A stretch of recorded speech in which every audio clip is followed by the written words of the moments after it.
Bismillahirrahmanirrahim. Assalamualaikum warahmatullahi wabarakatuh. Selamat Waalaikumsalam. sore. Kami ucapkan kepada Bapak Ibu yang telah hadir di virtual Zoom untuk kegiatan kami Ideas Publishing. Kami ucapkan juga selamat datang dua orang penulis yang sudah hadir dan bergabung di Zoom meeting kali ini, Ibu Dr. Siliana Tias Nugrahani, SPSI MSI, Ibu Priska Analia, SPSI MPSI. Tahu pula karena di sini adalah bincang buku Ideas setiap hari Senin, kami informasikan bahwa ini merupakan pertemuan yang kedua, jadi sudah dilaksanakan untuk yang kedua kalinya. Mungkin sekilas sebelum kita masuk di bincang-bincang buku, uh, untuk buku pada hari ini, yakni buku metode penelitian kualitatif. Kemarin kita sudah membincangkan buku Hatur Nuhun yang ditulis langsung oleh Ibu Mira Mirnawati, yang saat ini juga hadir bergabung bersama kami, yang juga merupakan penyunting dari buku metode penelitian kualitatif. Jadi luar biasa sudah hadir tiga sosok ibu-ibu ya, perempuan, masya Allah. Jadi kami ucapkan juga selamat sore untuk Bapak Ibu dokter, dan juga ada Profesor Ahmad juga yang juga masih membersamai kami di kegiatan pada sore hari ini. Saya mengucapkan selamat bergabung untuk teman-teman mahasiswa. Juga kami ucapkan selamat bergabung di Zoom meeting virtual kami ini. Jadi senang sekali untuk saya pribadi berjumpa kembali dengan Bapak Ibu, teman-teman sekalian. Semoga tidak bosan-bosan ya dengan saya sebagai host di kegiatan ini. Kita masuk di kegiatan bincang bukunya untuk tidak berlama-lama lagi. Jadi ini adalah kegiatan rutin yang dilaksanakan oleh Ideas Publishing, hingga kegiatan ini bermaksud untuk memperkenalkan sekilas ataupun orang yang masih uh, sedikit ragu ingin membeli buku, atau orang yang masih bingung apakah mereka cocok membeli bukunya atau tidak, makanya kegiatan ini bisa kami langsungkan. Jadi sekilas sebelum saya masuk ke materi-materi atau penyampaian bincang buku yang disampaikan oleh penulis kita, penulis hebat kita pada hari ini, sekilas akan saya bacakan mengenai apa sih buku ini. Buku metode penelitian kualitatif dalam hal ini merupakan buku ajar. Jadi ini adalah merupakan jenis buku ajar yang bertujuan untuk menjadi panduan bagi mahasiswa, terutama dalam mempelajari mata kuliah metode penelitian kualitatif.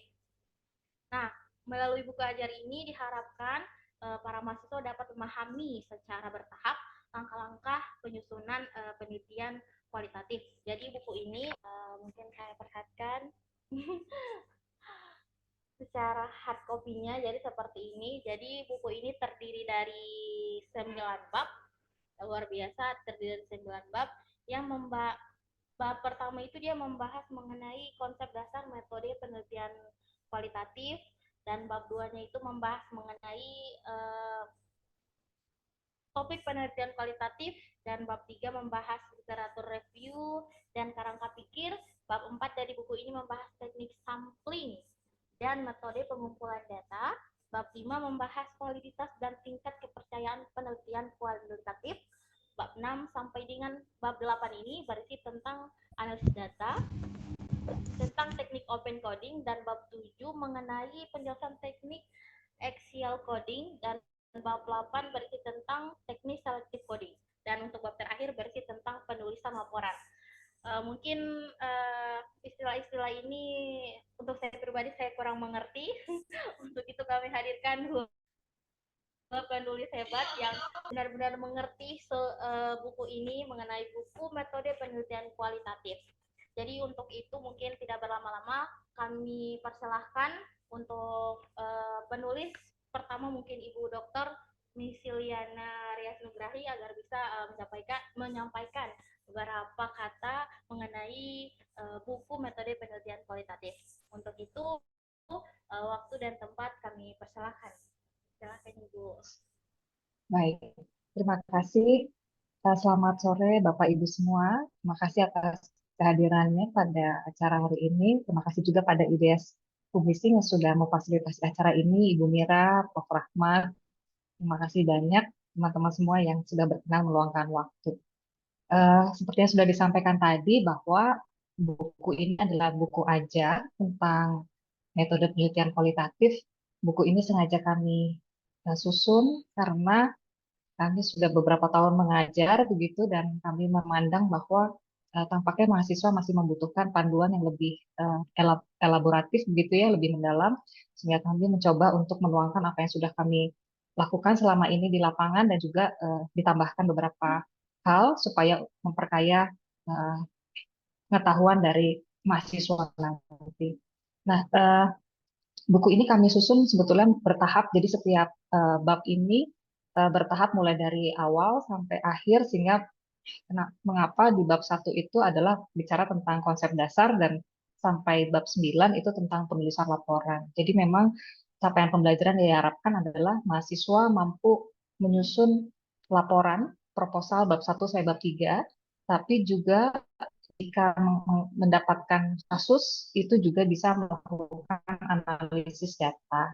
Jadi dalam praktek di lapangannya memang uh, bab 1 bab 3 itu hasilnya adalah laporan. Kemudian setelah itu kami memberikan kasus buta, blank case, dan mereka harus menganalisisnya tadi dengan istilah memakai open coding, axial coding, dan selective coding. Dan hasil dari situ mereka bisa uh, menceritakan gitu ya bagaimana subjek yang mereka teliti itu dalam konsep yang variabel yang ingin mereka pelajari. Nah, setelah itu memang selanjutnya penulisan laporan itu menjadi penutup dari bab ini karena tadi harapannya adalah mereka bisa membuat proposal dari uh, metode proposal yang memakai metode kualitatif ini. Mungkin singkatnya begitu, uh, Ibu. Apakah ada perlu yang dieksplorasi lagi? Atau Bu Priska mungkin ada yang mau ditambahkan? Secara umum hampir sama ya seperti yang sudah diungkapkan oleh Ibu Musi. Memang buku ini sebagai panduan gitu ya karena sifatnya buku ajar sehingga pada tahap-tahap awal memang kita akan lebih banyak membahas mengenai konsep-konsep dasar terlebih dahulu dan pengantar tentang metode penelitian kualitatif. Tapi di akhir harapan kami gitu ya ketika menyusun buku ajar ini juga para mahasiswa diharapkan juga dapat menyusun suatu proposal dan bukan hanya menyusun proposal tapi dapat menganalisa juga gitu ya tadi istilahnya dengan menggunakan istilah coding seperti tadi gitu ya sehingga perlu ada blind case, perlu ada latihan-latihan yang sebagai salah satu contoh supaya mahasiswa juga dapat menerapkan proses analisa tersebut. Jadi itu dari saya sepertinya. Ada lagi tambahan musik mungkin? Kalau untuk isi bukunya sih tadi sudah di summary juga ya tadi dengan admin dari IDS Publishing juga isi-isinya seperti apa. Jadi kurang lebih isi bukunya seperti itu.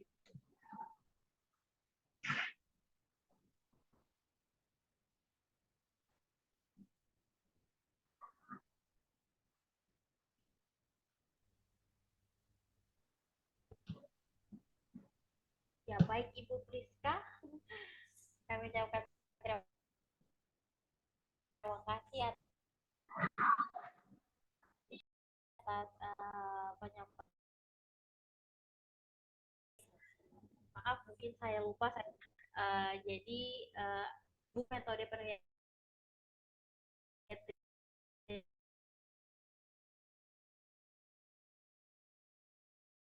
kualitatif ini adalah Ibu Misiliana Ria, dosen tetap di Fakultas Psikologi Universitas Kristen Maranatha yang juga mengampu mata kuliah metode penelitian kualitatif, metode penelitian kuantitatif, penyusunan alat ukur dan kode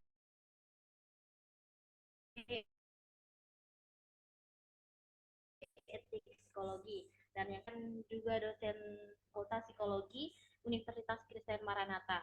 Dan beberapa mata kuliah yang beliau ampu ini adalah yang pertama ada metode penelitian kualitatif, metode penelitian kuantitatif, dan ada penyusunan alat ukur psikologi, dasar-dasar observasi dan wawancara, deskripsi kepribadian, psikodinamika, dan psikologi dasar. Jadi memang buku ini ditujukan untuk metode penelitian kualitatif dalam bidang ilmu psikologi ya Ibu. Perlu dikonfirmasi kembali. Jadi untuk teman-teman mungkin saya yakin juga beberapa teman-teman mahasiswa yang bergabung dengan kami di Zoom meeting pada sore hari ini. Jadi yang khususnya mahasiswa calon-calon sarjana psikologi ya Ibu, sudah ada buku ajar metode penelitian kualitatif yang tentu saja sangat memudahkan mahasiswa pada saat ini.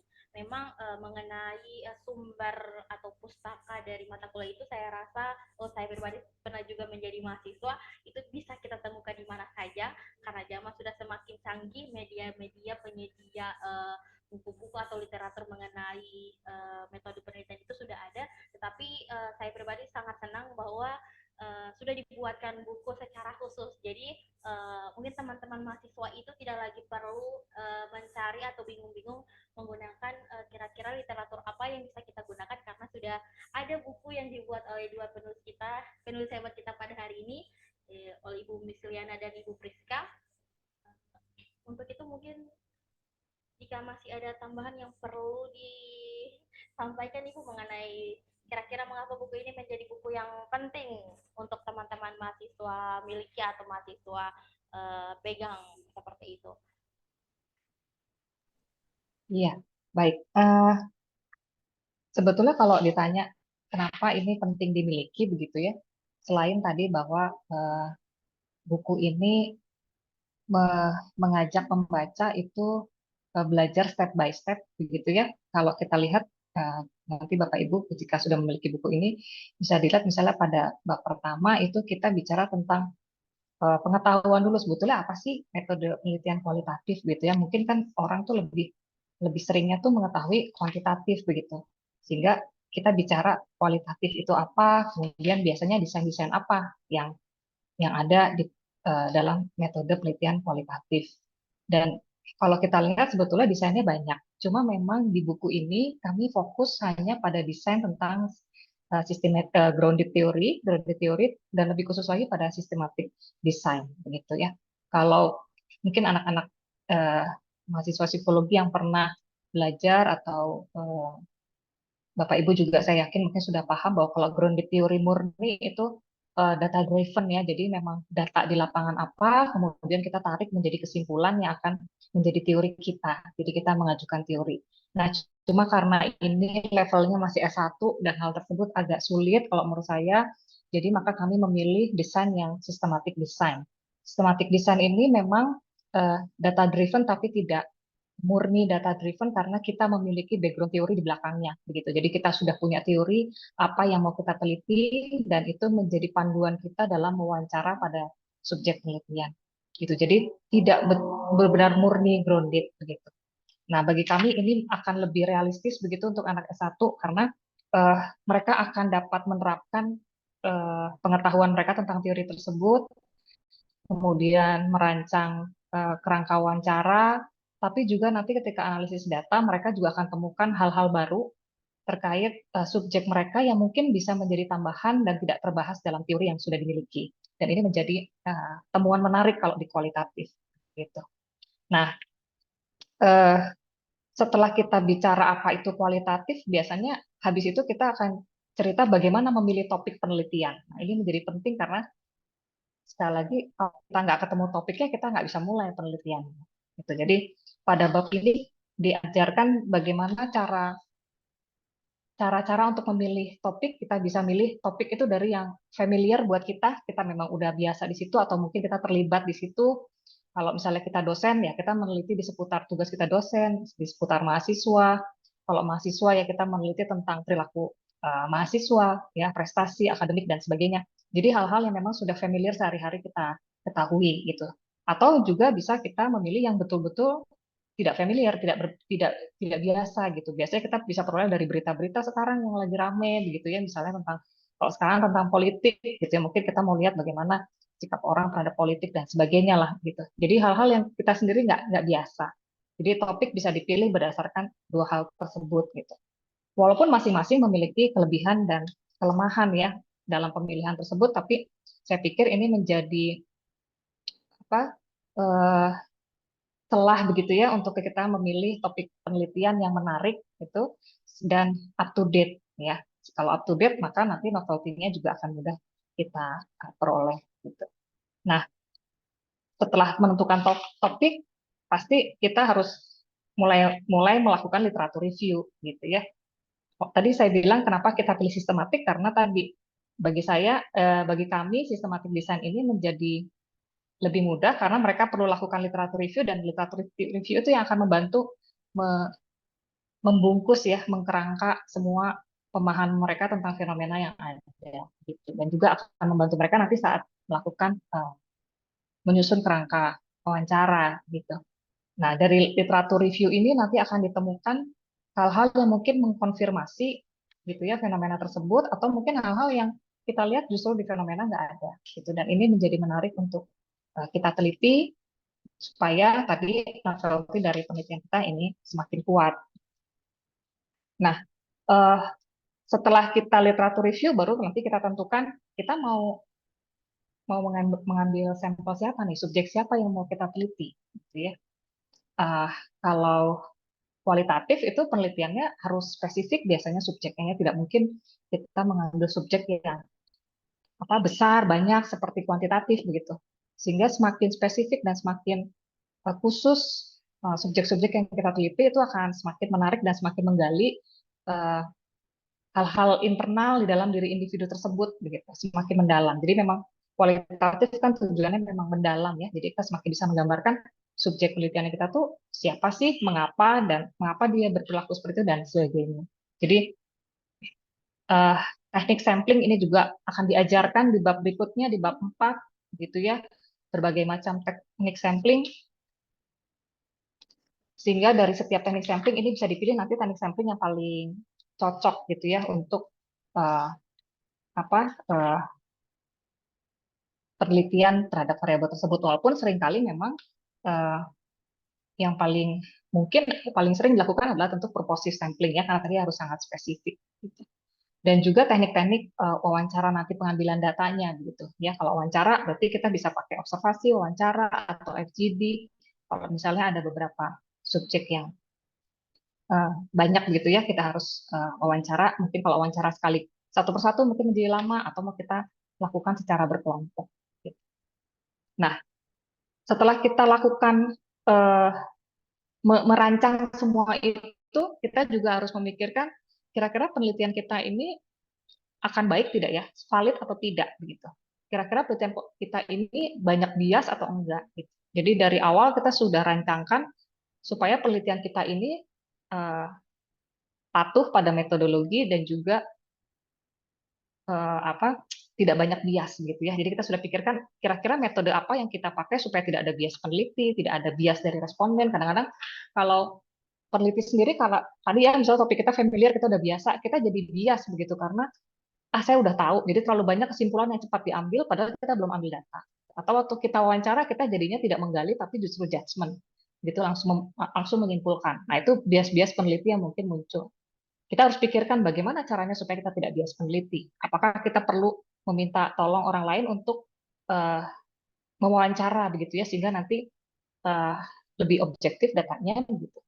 Atau misalnya ada bias justru dari responden. Gitu. Respondennya justru karena sudah kenal kita, jadi waktu diwawancara itu tidak terlalu serius begitu ya, menjawab tidak terlalu to the point misalnya dan sebagainya. Atau bisa juga mereka justru karena kita orang baru jadi sungkan gitu ya. Jadi kalau kita tanya justru jawabannya tidak tidak mendalam gitu. Justru kita jadi nggak dapat apa-apa. Padahal kualitatif membutuhkan jawaban yang uh, mendalam gitu ya.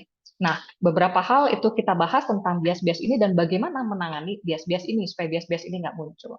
Gitu. Jadi harapannya sih waktu uh, mahasiswa ya pengguna buku ini membaca, mereka sudah menangkap, oh ini kemungkinan bias yang muncul dan begini cara mengatasinya, gitu ya. Jadi waktu membuat proposal nanti juga sudah lebih terarah. Dan selanjutnya yang terakhir yang tadi katanya ini apa istilahnya sulit adalah coding ya. Coding kalau di kami kualitatif ini bukan seperti pengkodingan di komputer 0101 begitu ya, tapi ini melakukan analisis tentang data-data yang muncul. Kalau tadi kita wawancara sudah keluar, kita harus tulis mereka ngomong apa aja dan kita mulai analisis begitu. Nah, analisis ini bertahap mulai dari open coding, axial coding sampai ke selective coding sampai kita menemukan temanya sebetulnya orang ini tuh bicara apa, gitu ya, terkait dengan variabel yang kita teliti. Nah, sebetulnya kurang lebih seperti itu. Jadi kalau kita lihat semuanya bertahap mulai dari awal sampai ke keterampilan yang lebih tinggi, ya, sampai ke analisis data. Dan tadi di buku ini juga kalau tadi tidak paham, sebetulnya kalau menurut saya kalau membaca buku ini akan menjadi lebih paham karena sudah ada contoh-contohnya. Bagaimana melakukan coding, kemudian bagaimana menyimpulkan, sudah ada contoh-contohnya sehingga lebih terbayang gitu ya, lebih terbayang bagaimana melakukan coding ini sampai ke selective coding gitu. Dan tadi terakhir ditutup juga oleh pembuatan laporan, formatnya laporan baiknya kalau metode kualitatif itu laporannya kayak apa begitu ya, itu sudah kami sampaikan juga berdasarkan contoh-contoh dan buku ini juga dilengkapi dengan glosarium dan indeks ya. Jadi kalau ada istilah-istilah yang sulit ini juga mudah untuk ditelusuri gitu. Mungkin gitu kurang lebih sekilas isi buku kami. Ya baik Ibu, kami ucapkan terima kasih. Jadi sudah bukan sekilas ya Ibu, sudah banyak sekali pengetahuan yang bisa diambil. Jadi sudah luar biasa sekali. Terima kasih kami ucapkan untuk Ibu Misliana. Mungkin dari Ibu Priska ada tambahan sebelum mungkin kita akan ke penyuntingnya, karena sebuah buku yang luar biasa pasti ada penyunting juga, tim penyunting juga yang luar biasa saya rasa. Jadi sebelum kami ke ini mungkin masih ada penyampaian dari Ibu Priska. Hampir sama ya sepertinya. Hanya apa ya, kalau tadi udah diungkapkan oleh Bu Misi, ya memang ini kayak intisarinya gitu ya. Kalau kita mau tahu tentang metode penelitian kualitatif ya, dengan baca buku ini diharapkan ya pembaca juga dapat paham gitu ya tentang mulai dari konsep dasar dan sampai dengan penyusunannya itu sudah kami rangkum sehingga dengan baca buku ini juga sudah cukup dapat menggambarkan gitu ya tentang pengetahuan yang dibutuhkan untuk menyusun sebuah penelitian kualitatif. Itu aja sepertinya. Terima kasih. Ya baik Ibu, terima kasih. Jadi Bapak Ibu sekalian, teman-teman peserta virtual Zoom meeting pada hari ini, tentunya selain kami menghadirkan dua orang penulis hebat yang telah menulis buku metode penelitian kualitatif, hari ini juga kami hadirkan Ibu Dr. Mira Wirnawati. Selamat sore Ibu, telah bergabung bersama kami. Jadi beliau merupakan penyunting dari buku ini. Saya rasa mungkin beliau adalah orang yang juga penting karena saya rasa juga menyumbangkan ya menyumbangkan mungkin bisa menggabungkan beberapa ide dari ibu-ibu penulis. Jadi saya rasa penyuntingnya juga perlu kami hadirkan. Kira-kira setelah menyunting ini apakah ada benefit yang bisa kita dapatkan, atau kira-kira setelah menyunting buku ini kita teman-teman yang ada di sini bisa lebih mantap gitu, bahwa wah kita benar-benar harus membeli buku ini. Saya rasa seperti itu. Begitu waktu dan tempatnya kami persilakan. Ya, terima kasih Mbak Ainun. Selamat Ibu Misi dan Ibu Priska atas terbitnya buku ajar metode penelitian kualitatif khususnya untuk bidang ilmu psikologi. Sebelumnya saya pengen menyapa, ternyata banyak orang-orang hebat yang hadir di sini. Ada Prof. Ani Hasan, ada Dr. Isman, ada beliau ini dokter ya, dokter Isman. Kemudian ada Ibu Kepala Madrasah Man Insan Cendikia Gorontalo. Terima kasih sudah bergabung dengan kami. Ini orang-orang hebat di Gorontalo, Ibu Misi. Eh, tapi saya lihat juga bukan dari Gorontalo, ada dari Bogor, ada dari Bandung. Ini ternyata ada dari Jakarta. Mohon maaf tidak bisa saya sebutkan satu persatu. Dari Gorontalo saja ada dari beberapa kampus. Terima kasih sudah bergabung dengan kegiatan kami bincang buku setiap Senin sore. Jadi insya Allah minggu depan juga pekan depan akan ada bincang buku lagi. Saya alhamdulillah diberi kesempatan oleh Ibu Misi dan Ibu Priska, teman kami dari Universitas Kristen Maranatha di Bandung, Fakultas Psikologi. Tiba-tiba Bu Mira mau terbitin buku katanya. Jadi saya adalah pembaca pertama buku mereka. Bidang keilmuan saya bukan psikologi, tetapi saya penyunting umum gitu dari berbagai bidang ilmu. Jadi saya pertama melakukan dulu baca. Jadi sayalah pembaca pertama buku Ibu Misi dan Ibu Priska. Prosesnya itu lama, dari bulan Februari, bulan Februari ya Bu ya, 2023 sampai bulan Juli. Tetapi alhamdulillah walaupun jaraknya jutaan kilometer, ternyata berkat adanya Zoom, jadi saya bisa komunikasi yang lancar. Memang mohon maaf di kami, di Ideas, semua buku prosesnya agak lama, bukan agak mungkin ya lama, karena biasanya perang dulu di penyuntingan penyamaan persepsi. Ya Bu ya mohon maaf, sampai kadang-kadang maghrib, sampai kadang-kadang di sana malam gitu. Ini memang perjuangan. Kadang-kadang mungkin Ibu Misi sama Bu Priska kesel ya karena kirim lagi perbaikan, kirim lagi perbaikan. Maksudnya saya memposisikan diri sebagai pembaca pertama, saya memposisikan diri sebagai mahasiswa dan memang saya buta dengan metode penelitian kualitatif, apalagi khusus bidang psikologi. Apa itu coding, apa itu banyak sekali istilah-istilah yang baru dan rumit menurut saya. Tetapi boleh mungkin dibantu sama tim redaksi. Bab 1 itu ada apa yang harus kemampuan akhir, apa yang harus dicapai oleh mahasiswa.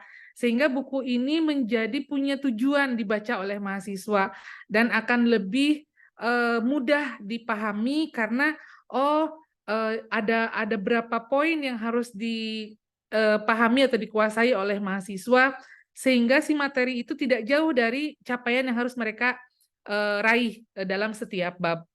Selain itu, saya membaca tulisannya Bu Misi dan Ibu Priska ini nggak susah gitu, karena katanya ini untuk mahasiswa semester 3. Sehingga saya pun yang orang bukan psikologi, anggaplah saya ini semester 3 juga gitu ya, walaupun sudah tua. Jadi pas baca itu, oh iya ya, akhirnya bisa memahami dengan mudah buku ini gitu. Jadi buku ini walaupun buku ajar, walaupun buku non-fiksi yang dalam tanda petik serius gitu, tetapi nggak seserem itu ternyata, bisa lebih enak dibacanya. Semoga Bapak dan Ibu di sini juga bisa merasakan bacaan ini, jadi bisa beli, ada versi e-booknya, ada versi cetaknya gitu. Di akhir juga ada indeks mesin pencarian manual. Jadi kalau mau cari coding itu di mana sih? Kita bisa temukan di indeks itu. Oh, berarti coding itu di halaman ini, di halaman ini, di halaman ini bisa dicari. Tapi overall maksudnya secara keseluruhan saya menikmati sekali proses saya sebagai penyunting yang alhamdulillah dipercaya oleh Ibu Misi dan Ibu Priska. Semoga bukunya bisa bermanfaat bagi orang banyak, bukan cuma Fakultas Psikologi di kampus Ibu, tetapi juga bagi seluruh mahasiswa ataupun yang memang tertarik pada penelitian psikologi. Karena kayaknya seru main coding-codingan ya Bu ya.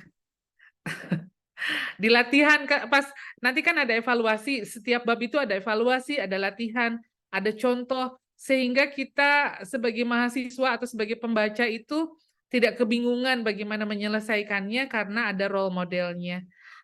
Saya rasa sih keren banget bukunya Ibu. Semoga berkenan di hati semua pembaca. Barangkali itu Mbak Ainun yang bisa saya sampaikan. Terima kasih. Terima kasih Bu Mira. Ya. Ya baik, terima kasih Bu Mira sebagai penyunting dari buku metode penelitian kualitatif. Jadi Bapak Ibu sekalian, teman-teman masa yang sempat hadir di Zoom Meet virtual kali ini, mungkin masih ada hal-hal yang ingin ditanyakan atau beberapa hal yang masih kabur atau masih kurang jelas. Mungkin Bapak Ibu sekalian bisa mengajukan pertanyaan, bertanya, tukar ide, ataupun menyampaikan pendapat mengenai bincang buku kita pada hari ini. Bisa juga pertanyaannya dikirim melalui kolom chat atau bisa juga secara langsung. Mungkin untuk sore hari ini kita batasi 3 pertanyaan saja. Jadi di kolom chat sudah ada juga yang bertanya. Mungkin Ibu bisa langsung bacakan pertanyaannya. Kami izin bacakan pertanyaannya. Jadi ini dari Ibu Fitri Azmi. Jadi pertanyaannya mengenai penggunaan coding. Saya rasa coding ini menjadi suatu pertanyaan yang sangat besar ya. Saya juga pribadi juga, wah coding luar biasa sekali ada istilah coding. Jadi beliau ingin menanyakan terkait penggunaan coding dan apakah dalam buku ini atau buku yang ditulis oleh ibu-ibu sekalian, apakah ada penjelasan sampai tahap kesimpulan? Karena selama ini mereka atau kami masih mengenalkan teori Miles Huberman yang tepat ke mahasiswa. Itu pertanyaan dari Ibu Fitri Azmi. Kemudian pertanyaan kedua dari Prof. Rahmat. Selamat sore, Prof.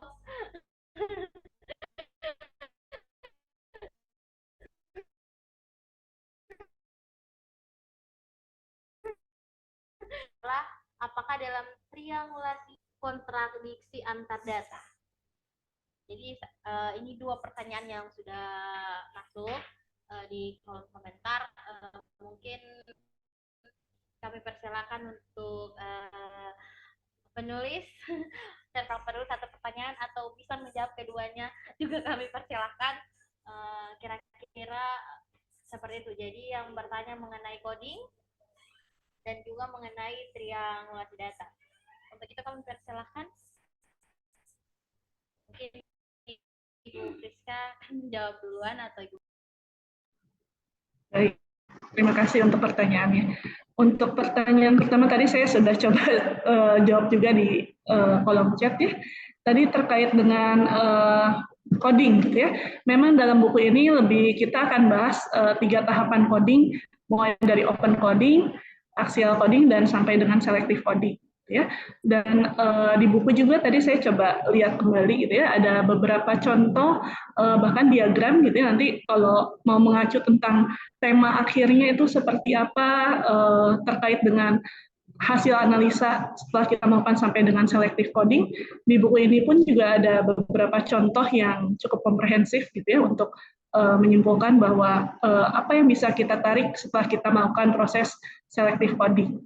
Kalau untuk referensinya mungkin memang tadi agak berbeda ya, karena kami pakai referensinya yang Strauss and Corbin, buku yang kualitatif, basic qualitative methods. Gitu. Tapi mungkin kalau bicara referensi, ada beberapa buku yang kalau memang nanti mengacunya ke hal yang sama dan grounded research itu sepertinya tidak akan terlalu jauh berbeda gitu, karena masih grand teorinya masih sama. Mungkin untuk pertanyaan pertama, Bu Yusi, ada yang menambahkan? Ya, baik. Terima kasih Ibu atas pertanyaannya. Memang betul bahwa mungkin ada perbedaan teori ya yang dipakai. Kalau Ibu kan biasanya pakai apa? Hibes saya lupa, nggak kebaca chatnya. Nah, ke teori Niels Huberman ya. Nah, kalau kami memang memakai Strauss and Corbin and Strauss begitu, dan yang disampaikan itu memakai istilah open coding, axial coding, dan selective coding. Kalau open coding itu memang pengkodean paling awal di mana kita betul-betul mengolah data, semua ide subjek itu kita eh, ambil, kita tangkap begitu, kemudian nanti di axial coding itu kita mulai menggabung-gabungkan antara tema, antara eh, topik yang ada begitu, dan terakhir itu baru disimpulkan di selective coding. Jadi mungkin memang agak berbeda Ibu terkait dengan dasar teknik analisis yang dipakai untuk metode penelitian kualitatif ini. Gitu. Itu mungkin dari kami jawabannya, Ibu. Untuk pertanyaan kedua, Ibu, dari Oh ya, ya ada 2 oke. pertanyaan. Terima kasih, ya. Terima kasih Prof untuk pertanyaannya. Untuk triangulasi, tentu ada kemungkinan akan muncul kontradiksi. Kalau dalam teknik triangulasi sendiri kan sebetulnya banyak ya, mulai dari triangulasi teori, metodologi, observer, data, dan multidisiplin ilmu gitu. Paling mungkin yang akan berkontradiktif tentu misalnya kayak triangulasi data gitu, karena kita memakai beberapa sumber wawancara, data observasi, arsip, dan sebagainya, ataupun kita justru memakai triangulasi dari pewawancaranya sendiri, observernya sendiri. Nah, memang mungkin akan bisa saja berbeda gitu ya, bagaimana satu observer melihat eh, perilaku satu orang pada subjek yang kita lihat, itu mungkin berbeda. Tapi memang pada akhirnya triangulasi ini kan memang harus didiskusikan bersama sehingga mencapai kesepakatan sebetulnya eh, apa yang kita temukan di lapangan begitu. Jadi kontradiktif ini akan selalu diatasi dengan cara saling berdiskusi gitu terkait dari para observer begitu. Sementara kalau dari misalnya regulasi dengan berbagai macam ilmu, maka kita akan melihat dari sudut pandang keilmuan yang berbeda-beda, dan mungkin akan dicari kesamaannya bagaimana bisa menjelaskan suatu fenomena itu lebih komprehensif dari berbagai macam keilmuan. Itu Prof.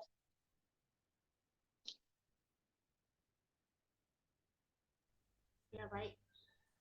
Baik, terima kasih Ibu Misi dan Ibu Priska atas jawabannya. Mungkin Bapak Ibu jika masih ada yang ingin bertanya, satu pertanyaan lagi, satu kesempatan pertanyaan lagi kami persilakan.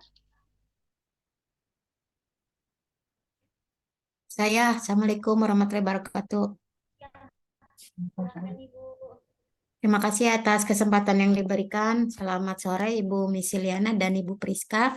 Ini menarik sekali tentang buku penelitian kualitatif.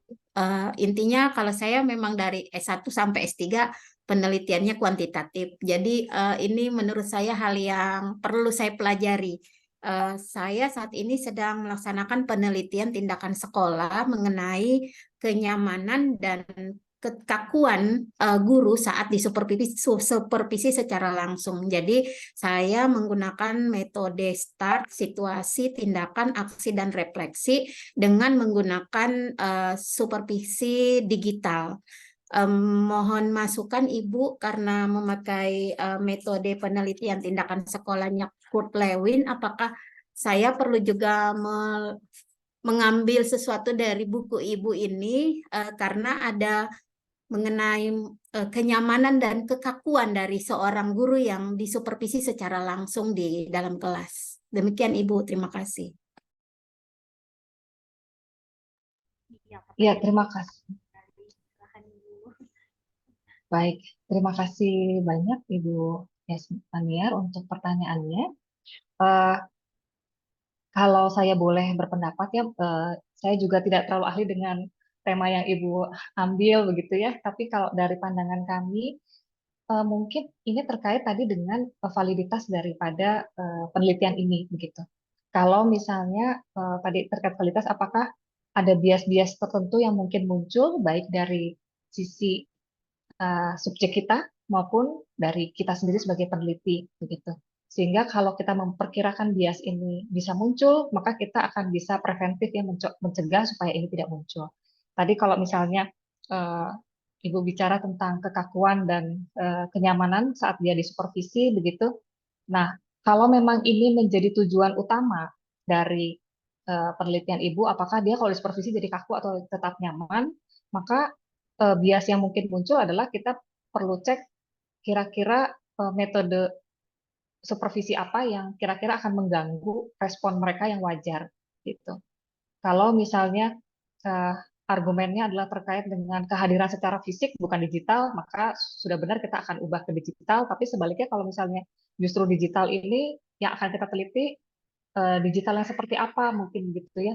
Apakah terkait dengan eh, letak dari saya nggak tahu ya, maaf sekali lagi saya nggak terlalu paham apakah letak dari digital ini kah begitu ya, kalau dia terlalu jelas ini akan membuat ada bias-bias tertentu, atau tadi kalau dari kita sendiri apakah pemahaman kita tentang bias-bias digital ini juga sudah mewarnai saat kita mengobservasi perilaku mereka begitu.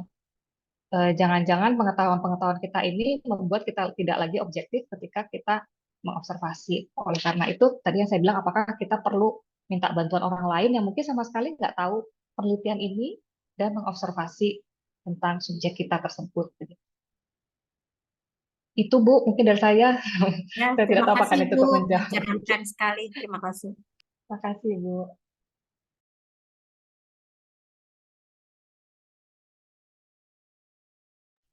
Ya baik, kami ucapkan terima kasih kepada tiga penanya tadi yang sudah bertanya.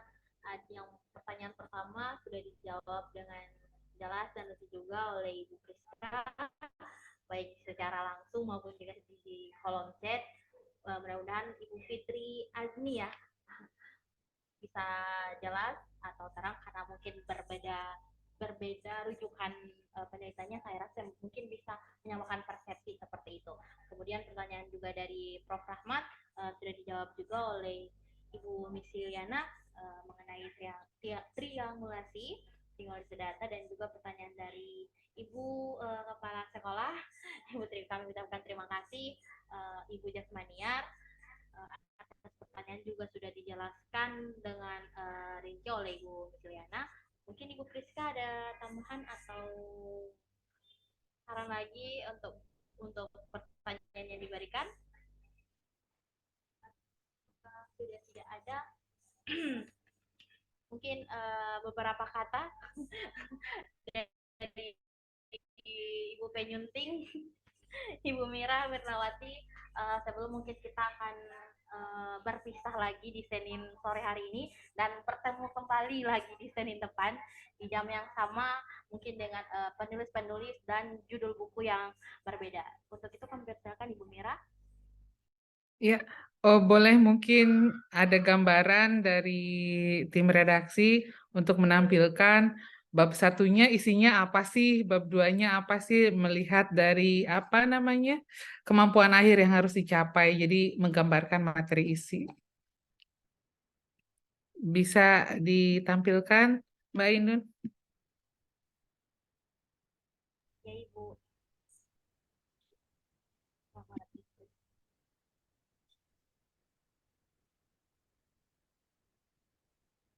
Coba kami share screen-nya Ibu. Ya. Ya. Nah, ini bab satunya. Ibu Misi mohon izin saya spill apa ya? Saya Silakan Ibu, ditampil. silakan. Ya. Ini yang bab satu, ini kemampuan akhir yang harus dicapai ini ada dua. Lanjut, Mbak Inun. Ini bab dua, kemampuan akhir yang dicapainya ini. Ini bab tiga. Ya, ini bab 4. Lanjut, bab 5. Ada 9 bab ya. Bab 5, bab 6. Bab 6. Bab 7.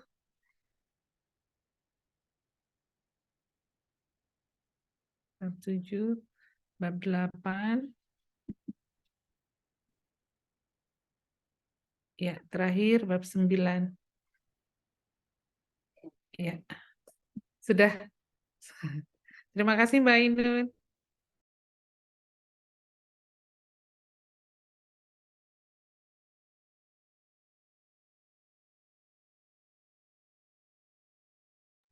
Bu Mira mikrofonnya. Ya, Ibu Misi, saya tadi mohon izin menampilkan bab setiap bab, halaman pertama pada setiap bab, agar barangkali Bapak dan Ibu di sini ada yang penasaran dengan apa isi bukunya, itu makanya ditampilkan halaman-halaman pertama pada setiap bab. Semoga Bapak dan Ibu berkenan dan langsung membeli. Harganya hari ini berapa Bu Mbak Ainun? Harganya? Harganya untuk Jadi yang beli sekarang untuk cetak diskon 10%. Dari berapa tadi yang cetak? 110.000, Ibu Mira. 110 diskon 10%, jadi dipotong 11.000 untuk yang cetak. Kami buka untuk pre-order, tapi untuk yang e-book itu sudah tersedia di Google Play Book. Harganya berapa? Boleh ditampilkan Ibu Mbak Ainun? Oke, Ibu akan kami tampilkan. Jadi kami informasikan, jadi kami Idea Shop Business itu eh, juga menyediakan buku jika sudah jadi, sudah selesai proses penyelesaian penerbitan bukunya itu ada dua, jadi bentuk cetaknya atau buku printnya seperti ini, dan juga kami juga sudah menyediakan dalam bentuk e-book di Google Play, karena saya rasa mungkin banyak orang yang masih uh, sedikit malas ya untuk memegang buku. Kami juga menjaga dalam bentuk e-book sehingga dimanapun berada, karena saya rasa untuk sekarang handphone atau gadget smartphone itu selalu ada di tangan kita, jadi mungkin lebih memudahkan para pembaca juga jika ingin membeli dalam bentuk e-booknya. Tapi juga jika dalam bentuk fisiknya atau hard copy-nya juga kami sudah sediakan untuk pre-ordernya itu. Jadi bisa menghubungi Mbak Tia yang juga hadir di Zoom pada hari ini. Untuk nomor pemesanannya juga sudah kami hadirkan di kolom chat. Jadi untuk e-booknya itu harganya Bu Mira itu ada di Rp58.275.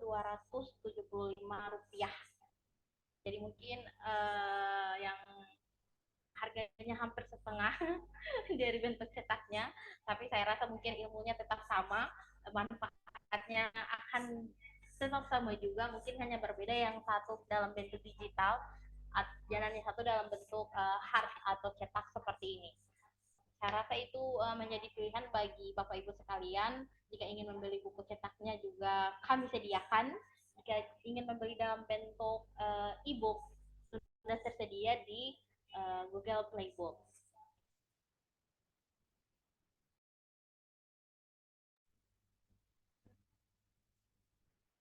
Terima kasih Mbak Ainun. Jadi kami ucapkan juga terima kasih kepada penulis yang sudah hadir pada sore hari ini. Saya rasa mungkin banyak orang yang merasa bahwa hari Senin itu adalah hari yang sangat sibuk karena hari setelah weekend atau weekday setelah libur. Saya rasa banyak pekerjaan yang mungkin hari Senin ini harus segera diselesaikan. Jadi kami mengucapkan terima kasih atas kehadirannya, atas semangatnya untuk Bapak Ibu sekalian juga, Bapak Ibu Prof, Bapak Ibu Doktor yang ada di virtual Zoom meeting pada hari ini. Kami ucapkan terima kasih atas atensinya, dan juga tidak lupa kami mengingatkan bahwa kegiatan bincang buku Ideas ini setiap hari Senin kami laksanakan itu akan terus berlanjut, akan dilakukan setiap hari Senin.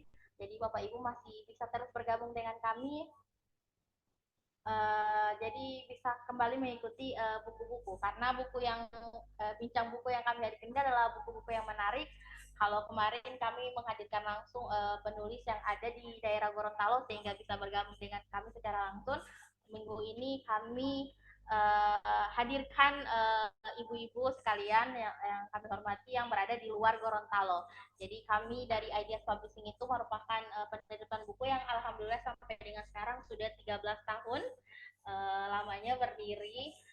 Jadi bukan hanya penulis-penulis yang di dalam Gorontalo saja yang menerbitkan buku di kami, tapi juga penulis-penulis luar biasa yang ada di luar Gorontalo. Khususnya pada hari ini ibu-ibu dosen dari Fakultas Psikologi Universitas Kristen Maranatha Bandung, seperti apa yang dikatakan Ibu tadi, kami dipisahkan oleh ratusan kilo jarak, tapi alhamdulillah ibu-ibu ini mempercayai kami untuk menerbitkan bukunya, walaupun proses panjang, hampir panjang, tapi saya rasa bagaimanapun prosesnya, saya rasa semakin lama prosesnya, semakin lama kita menerbitkan sebuah buku, semoga menjadi satu buah buku yang sempurna. Karena Bapak Ibu, karena dosen-dosen juga penulis ini saya rasa juga merupakan dosen aktif yang mengajar, jadi mungkin waktu yang diperlukan untuk berdiskusi, bertukar pikiran dalam membuat sebuah buku itu tidak seperti yang sehari sekali terus secara bertahap, tapi saya rasa ada waktu-waktu tertentu yang disepakati bersama antara penyunting, baik dari penyunting dan juga oleh penulis. Karena seperti itu. Untuk itu Bapak Ibu sekalian yang kami hormati, terima kasih juga atas pertanyaan-pertanyaan yang sudah membangun komunikasi pada sore hari ini. Kami mungkin rasa pertemuan kali ini semoga bermanfaat. Cukup sampai